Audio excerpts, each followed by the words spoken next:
दोस्तों, आज हम चर्चा करने जा रहे हैं एक बहुत बड़े घटनाक्रम की, जिसे जाने अनजाने में बड़ी तेजी से भुला दिया गया।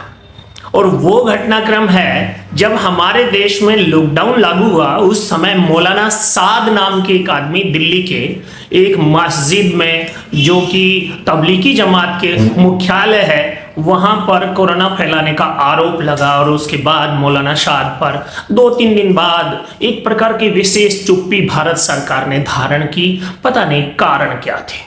चलो खैर, इस सारी घटना के साथ एक घटना और जुड़ती है, जब भारतीय जनता पार्टी की राष्ट्रीय प्रवक्ता रही नुपुर शर्मा ने कुरान, हदीस और जो है इस्लाम के संस्थापक मोहम्मद साहब को लेकर के कुछ बातें कुरान के संदर्भ में कही, तो एक प्रकार से पूरा अंतर्राष्ट्रीय विवाद खड़ा हुआ। उसके पीछे भी कोई तबलीगी जमात ही थी। और उस सारे विषय में बाद में भारत सरकार ने तुरंत फुरत में अंतर्राष्ट्रीय दबाव में जो है वो नुपुर शर्मा पर कार्रवाई की। उसे राष्ट्रीय प्रवक्ता से हटाया और उसे नजरबंद किया, गिरफ्तार किया और उसको सुरक्षा प्रदान की। आज भी सुरक्षा हासिल है। ये सब क्यों हुआ? इसके पीछे आम आदमी की रुचि अभिरुचि होते हुए भी जानकारी नहीं आती है। तो आज मैं एक सच्चाई आपको बताने जा रहा हूं। मौलाना साद पर कार्रवाई नहीं करके मोदी जी ने जिन मुस्लिम राष्ट्रों से समझौता किया, उन 8 मुस्लिम राष्ट्रों ने धन्यवाद स्वरूप मोदी जी को अपना सर्वोच्च नागरिक सम्मान दिया। और उनमें सऊदी अरब शामिल है, संयुक्त अरब अमीरात शामिल है, कुवैत शामिल है, बहरीन शामिल है, अफगानिस्तान शामिल है, मालदीव शामिल है, फिलिस्तीन शामिल है, मिस्र शामिल है। ये सारे देश मोदी जी को इस अपने सर्वोच्च नागरिक सम्मान से सम्मानित करते हैं, बुलाकर करते हैं कि आपने मौलाना साद पर कार्रवाई नहीं की। बहुत सारी बातें थी, उनको आपने नजरअंदाज किया। थैंक यू मोदी जी, लीजिए हमारा राष्ट्रीय सम्मान। और साथ ही साथ संयुक्त अरब अमीरात ने तो अबू धाबी में मंदिर निर्माण की इजाजत दी। सौदेबाजी तो हुई, पर जनता के पब्लिक डोमेन में वो सामने नहीं आई। उस सौदेबाजी की कीमत भारत का गौरव बढ़ाने के लिए भारत को चुकानी पड़ेगी, या फिर मोदी जी राष्ट्रीय सम्मान लेकर बड़े ग्लोबल कूटनीति के कहलाकर चलते बनेंगे।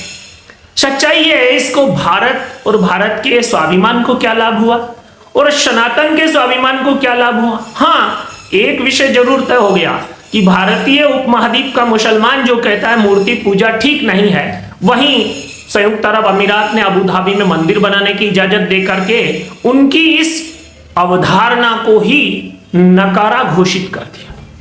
भारतीय मुसलमान झूठा जरूर हो गया, पर फिर भी सनातन को कोई विशेष लाभ हुआ हो? नुपुर शर्मा के मामले में जिस प्रकार का मान मर्दन भारतीय जनता पार्टी अपने लोगों का अंतर्राष्ट्रीय दबाव में करती है, सच बोलने पर नुपुर ने कोई गलत नहीं बोला, विधि विरुद्ध नहीं बोला, फिर भी उन पर जो कार्रवाई खुद की उनकी पार्टी ने की, वो इस बात का संकेत है कि ये पार्टी का सामूहिक निर्णय था या फिर मोदी जी का व्यक्तिगत निर्णय था।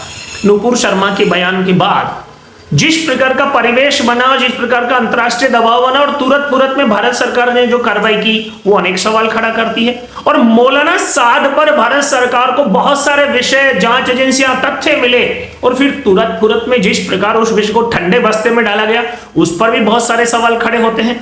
भारत सरकार की कार्य पद्धति पर और उसके कामों को लेकर अपनाई गई कूटनीति पर अगर कोई सवाल पूछता है, तो वो देश विरोधी हो जाता है, वो फिर सनातन विरोधी हो जाता है, और मोदी जी के झूठे सच्चे महिमा मंडन से कोई राष्ट्रवादी हो जाता है। ये जो परिभाषाएं हैं, ये परिभाषाएं समय के साथ नकारा घोषित होंगी। निश्चित रूप से मोदी जी ने देश के लिए अच्छा काम किया होगा, लेकिन मोदी जी ने कुछ ऐसे काम भी किए हैं जो देश को बड़े लंबे समय तक परेशान करेंगे, याद रहेंगे, इस बात से इनकार नहीं किया जा सकता। तो आज नुपुर शर्मा और मौलाना साद के विषय में जो सवाल मैंने उठाए हैं, उस पर आपका क्या कहना है, और सरकार इन विषयों पर चुप क्यों हुई? आपको क्या लगता है? कमेंट करके जरूर बताइए और देखते रहिए मेरा जो है यूट्यूब चैनल ITV राजस्थान।